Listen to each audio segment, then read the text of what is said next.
जब भी किसी संत महापुरुष या फिर किसी धार्मिक इंसान का समाज के ऊपर इन्फ्लुएंस होने लगता है या फिर कोई सनातन धर्म के प्रति निष्ठावान व्यक्ति समाज को वापस हिंदू कल्चर की तरफ मोड़ने का प्रयास करता है तो हमारी मीडिया को ये बात हजम नहीं होती और सारी मीडिया लग जाती है उसे नीचे गिराने में, क्योंकि अब धीरेन्द्र शास्त्री के बाद इन्होंने हमारे शहीद प्रेमानंद जी महाराज का नंबर लगाया है। हाल ही में ये वाकया सामने आया है जिसमें प्रेमानंद महाराज ने महिलाओं को लेकर जो टिप्पणी की है उसे चरित्र हनन के तौर पर देखा जा रहा है महिलाओं के।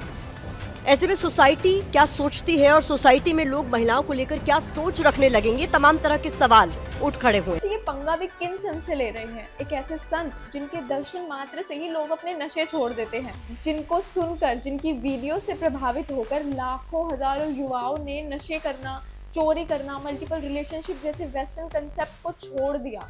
एक ऐसे संत जिन्हें लोग एक्चुअल में श्रद्धा से सुनते हैं, जिनके दर्शन के लिए रात को 2 बजे से ही अपनी नींद, भूख, प्यास सब कुछ त्याग कर लोग उनके दर्शन के लिए लाइनों में लग जाते हैं।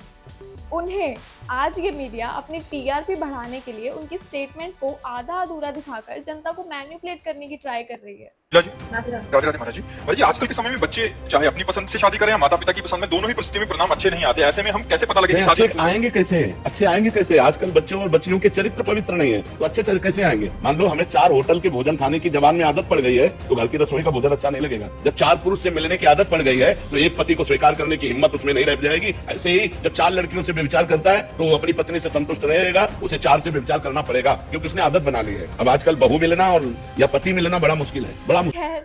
असल में अगर आप प्रेमानंद जी महाराज को सुनते हैं, उनके एकांतिक वार्तालाप या फिर उनके डेली होने वाले सत्संग को सुनते हैं तो आपको पता होगा कि प्रेमानंद जी महाराज कभी भी अपनी स्टेटमेंट में या फिर कोई एग्जाम्पल में वो हमेशा अपने सत्संग में दोनों जेंडर को लेकर चलते हैं। दोनों जेंडर की बात होती है। किसी लड़की पर एग्जाम्पल देने के बाद वो लड़की को इंक्लूड करना नहीं भूलते और किसी लड़कियों पर एग्जाम्पल देने के बाद वो सारे लड़कों को इंक्लूड करना भी नहीं भूलते। में कोई 2-4 कन्याएं ऐसी होंगी जो अपना पवित्र जीवन रखकर किसी पुरुष को समर्पित होती होंगी। कैसे वो सच्ची बहू बनेगी? जो 4 लड़कों से मिल चुकी वो सच्ची बहू बनेगी? खैर, ये जो वीडियो बना रहे हैं इन्हें अपनी टीआरपी बढ़ानी है। इनको प्रवचन सुनने से कोई मतलब नहीं है। जिनको पहले से मिर्चें लग रही थी why Hindu babas and Hinduism is getting so much fame and respect all over the world, बस उन्हें खुश होने के लिए एक मौका मिल गया। दिखा रहा है वो तो है ही मूर्ख, देखने वाला उससे बड़ा मूर्ख। तो इतनी नीचता पर उतर आए हैं कि बिना पूरी वीडियोस और बिना पूरे कंसेप्ट को जाने वो एक एक्चुअल संत के लिए पाखंडी वर्ड यूज कर रहे हैं। और तो और लड़कियों को भड़काया जा रहा है कि देखो कैसे प्रेमानंद जी महाराज पूरे स्त्री समाज को कैरेक्टरलेस बोल रहे हैं और अपवित्र बोल रहे हैं। वेल, ये वही न्यूज चैनल हैं जिन्होंने कोलकाता केस पर मौन धारण कर लिया था। इनके चाहते तो उसको इंसाफ मिल, बट नहीं, इनको सिर्फ अपनी टीआरपी से मतलब है। वही न्यूज चैनल है जो आधी अधूरी बात अपने चैनल्स पर दिखाकर बात का बतंगड़ बनाकर टीआरपी के लिए नंगा नाच तक करने पे उतर आते हैं। वेल, ये अभी भी तो वही कर रहे हैं, फिर चाहे वो एबीपी न्यूज हो। पूछा जा रहा है कि आखिरकार प्रेमानंद महाराज इस तरीके से महिलाओं के अपमान वाले ये बयान कैसे दे सकते हैं? किस आधार पर प्रेमानंद महाराज की तरफ से ऐसे महिलाओं को कटघरे में खड़ा कर दिया गया कि 100 में से 2-4 कन्याएं ही समर्पित होती होंगी और सारा समर्पण, सारी नैतिकता, इसकी उम्मीद या इसका दारोमदार, इसकी जिम्मेदारी सिर्फ और सिर्फ कन्याओं और महिलाओं के कंधों पर ही? या फिर न्यूज 24 लड़कियों पर प्रेमानंद महाराज का विवादित बयान आया है। उन्होंने लड़कियों के चरित्र पर एक बयान दिया, सवाल। और या फिर एनडीटीवी, सबके सब एक थाली के चट्टे बट्टे हैं। खैर, पढ़े लिखे लोगों को अगर ये न्यूज चैनल हायर करते तो एक्चुअल में आज जो हमारे देश में चल रहा है वो हमें देखने को मिलता, ना कि वो जो ये न्यूज चैनल हमें दिखाना चाहते हैं। And I am literally shocked, इतना बड़ा प्लेटफॉर्म होने के बावजूद भी पूरी बात को जाने बगैर how can someone step into the debate? मुझे ऐसा लगता है कि हिंदुओं की आस्था के साथ खेलना ना बहुत आसान है। कोई भी ऐरा गैरा लोग आता है और कुछ भी बोल के चला जाता है, इन्हें किसी बात का डर नहीं है। ये चीज ये बाकी रिलीजन के लिए क्यों नहीं करते? If you so the full video you can clearly see कि उन्होंने दोनों जेंडर के मोरल के गिरावट के ऊपर बात करी है कि कैसे आज समाज में दोनों जेंडर की मोरल पावर कितनी लो होती जा रही है, जो कि बिल्कुल सही है। क्योंकि आप, मैं और हम सब अपनी लाइफ में मॉडर्न कल्चर को इतना नॉर्मलाइज करते जा रहे हैं कि हम अपनी भारतीय संस्कृति को तो कहीं पीछे छोड़ते जा रहे हैं। भूल गए हैं कि लिविंग रिलेशनशिप जैसे कंसेप्ट हमारे यहाँ नहीं चलते। चलो मान लिया probably a woman is in love with the man, एक लड़की अपने सारे मोरल एथिक छोड़कर और एक लड़का अपने सारे मोरल एथिक छोड़कर अपने घर वालों से छुप छुपाकर लिविंग में रहने के लिए तैयार हो गए just because they are in love with each other. And थोड़े टाइम बाद क्या होगा, प्रोबेबली उनकी नहीं बनेगी, छोड़ छुड़ा के हो जाएंगे, देन वो कहीं और, ये कहीं और, एंड देन अगेन यही चलता रहेगा। And do you seriously think ये हमारा इंडियन कल्चर है? काफ़ी साल लिविंग में रहने के बाद they are not getting ready for the marriage, जिसकी वजह से the opposite partner will probably face depression, anxiety, stress, trauma, वो भी बेवजह का, just because अपने प्यार के चक्कर में उन्होंने अपने मोरल्स छोड़ दिए थे। हमारा हिंदू कल्चर तो हमें ये सिखाता था ना कि एक के प्रति समर्पित रहना है, एंड ये लिविंग वाली साइकिल चलती रहती है एंड इसका कभी एंड नहीं होता। आज एक छोड़ा, कल दूसरा पकड़ा, कल दूसरा छोड़ा, परसों तीसरा पकड़ा। एंड ये बात मैं दोनों जेंडर के लिए बोल रही हूँ।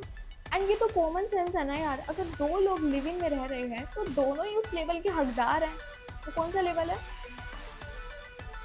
बट आजकल लड़कियों को मैनिपुलेट करना ना बहुत आसान है। अभी ताज़ा किस्सा तो आप देख ही रहे हैं। एंड चलो ऐसे लोगों की शादी भी हो गई, पर मोस्टली केसेस में क्या होता है, हस्बैंड्स बोर होने लगते हैं because they are used to of multiple womens, and अब उन्हें आर्ग्यूमेंट के बाद भी उसी एक का चेहरा देखना पड़ रहा है। क्या कभी आपने इंडिया में बढ़ते डाइवोर्स केसेस की रेशो के पीछे का सच जानने का ट्राई किया है? अगर नहीं तो आप इस मैटर में तो अपनी टिप्पणी बिल्कुल मत देना। देखो बहुत ही नॉर्मल सी बात है, हमारे हिंदू कल्चर में ऐसा कब था कि आज एक को छोड़ा कल दूसरा पकड़ा, फिर दूसरे को छोड़ा तो तीसरा पकड़ा। हमारे कल्चर में तो रानी पद्मावती हुई हैं जिन्होंने राजा के देहांत के बाद सारी स्त्रियों के साथ अग्नि स्नान कर लिया था जस्ट बिकॉज कोई और उनको हाथ ना लगा पाए।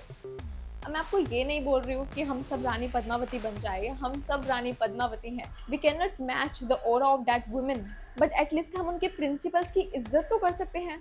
गलती करना गुनाह नहीं है, बार बार गलती करना भी गुनाह नहीं है, पर उस गलती को गलती ना मानना सबसे बड़ा गुनाह है। एंड हमने ये वाहियात चीज़ें इतनी नॉर्मलाइज कर दी हैं कि आज हमें सेजल और काजल पांडे जैसी कंटेंट क्रिएटर गिफ्ट में मिली हैं। अगर कोई इन्हें नहीं जानता तो इनकी क्लिप देख कर आओ। अब ये सोचो ये आने वाली जनरेशन को कितना खराब कर रही है। प्रेमानंद जी लिविंग रिलेशनशिप को इसलिए गलत बोलते हैं कि लिविंग में रहने के बाद जो भी इंसान अपने अपोजिट जेंडर से चीट हो जाता है उसका स्ट्रेस, एंजाइटी, डिप्रेशन, ट्रोमा जैसी चीज़ों से बहुत ही लंबे समय तक गुजरना पड़ता है, जो कि सोसाइटी एज अ होल के लिए कितना बड़ा नुकसान है कि युवा अपनी युवा अवस्था में डिप्रेशन में था। इस उम्र में हमें एक्चुअल में अपने देश के लिए कुछ करना चाहिए, वो उम्र तो हमने अपने ट्रॉमा में निकाल दी। एंड इसीलिए ही हमारे हिंदू कल्चर में कुछ डिसिप्लिन सेट किए गए हैं, एंड उन डिसिप्लिन को बताने के लिए हमारे समाज में संत महापुरुषों का होना भी बहुत ज़रूरी है। बिकॉज हम लोग इतने आलसी है, हम खुद से इतने मोटे मोटे ग्रंथ उठा के नहीं पढ़ सकते यार, बट अगर उन्हें पढ़ के हमें कोई शिक्षा दे रहा है तो हम उन्हें भी गलत बोलेंगे। वो बार बार बोलते हैं कि गलती करना गलत नहीं है, पर गलती बार बार करते रहना और उसे अपनी आदत बना लेना ये गलत है। एंड अब ये देखो double standard, mostly people who are saying कि लिविंग रिलेशनशिप गलत नहीं है वो अपने ही बच्चों को परमिशन नहीं देंगे। क्यों भाई? तो अब ऐसे में प्रेमानंद जी महाराज शास्त्रों में लिखी हुई बात को हमें बताते हुए बोलते हैं कि अगर बच्चे बच्चियां बात बात पर बार बार रिश्ते बदलते रहेंगे तो बहुत ही ज्यादा मुश्किल है कि वो शादी के बाद किसी एक पर आजीवन भर टिक पाएं, because they are used to of multiple men and women. इस बात में क्या आप डिसएग्री करेंगे? लड़के और लड़कियां दोनों ही कैरेक्टर और कमिटमेंट के मामले में वीक होते जा रहे हैं, एंड इससे उनकी डिसीजन मेकिंग पावर भी इफेक्ट हो रही है। इस बात को बड़ी बड़ी रिसर्च और सर्वे कंपनी ने भी एग्री करा है, बट ये फेक मीडिया और ये फेक फेमिनिस्ट इस बात को कहाँ सुनेंगे और कहाँ ही एग्री करेंगे, क्योंकि इन्हें पढ़ना तो आता ही नहीं है, आधी अधूरी बात से बात का बतंगड़ बनाना आता है, क्योंकि वो एक्चुअल में चाहते हैं कि समाज में सेजल और काजल पांडे जैसे और भी कंटेंट क्रिएटर आते रहें। अरे भाई सब सुधर जाएंगे तो उन्हें मसाला कहाँ से मिलेगा? एंड बार बार यही होता है, जब भी कोई संत महापुरुष समाज को शीशा दिखाता है ना तो ये लोग बार बार उन्हें डिसक्रेडिट करते जाते हैं। एंड ये सब हर बार हिंदुइज्म में क्यों होता है? क्यों इतना आसान है कि हिंदू बाबाज और हिंदुइज्म पे उंगली उठाना? एंड देखा जाए तो ठीक भी है, क्योंकि अगर सभी इन संत महापुरुषों को सुनकर सही रास्ते पर निकल गए तो इनको मसाला कौन देगा? जब समाज के जाने माने व्यक्ति विराट कोहली, मिका सिंह, द ग्रेटेस्ट खली जैसे लोग उनसे जुड़ते हैं तो समाज के आम बच्चों का, आम लोगों का भी झुकाव उनकी तरफ बढ़ जाता है। जो युवा सोशल मीडिया के कच्चा बादाम जैसे ट्रेंड में उलझा रहता था, आज उसे थोड़े ही सही लेकिन अपने धर्म को लेकर जागरूकता तो हुई है। वो दिन में कम ही सही लेकिन उनके कहने पर 1-2 माला तो जरूर करने लगा है। एंड यू नो व्हाट, सबसे ज्यादा प्रभाव प्रेमानंद जी महाराज की बातों का हमारी जेनजी जनरेशन पर हुआ है। वो बदल रही है एंड अगर ऐसे ही चलता रहा ना कुछ साल और, तो बहुत बड़ा बदलाव भी आ सकता है। और यही चीज इस मीडिया को और धर्म के ठेकेदारों को हजम नहीं होगी और यही चीज उनके लिए एक खतरा भी बन जाएगी, क्योंकि ये सालों से हिंदुत्व को बर्बाद करने की कोशिश में लगे हुए हैं। एंड अगर एक महापुरुष की वजह से समाज बदल जाएगा तो इनकी सालों की मेहनत व्यर्थ नहीं हो जाएगी। कभी विचार किया है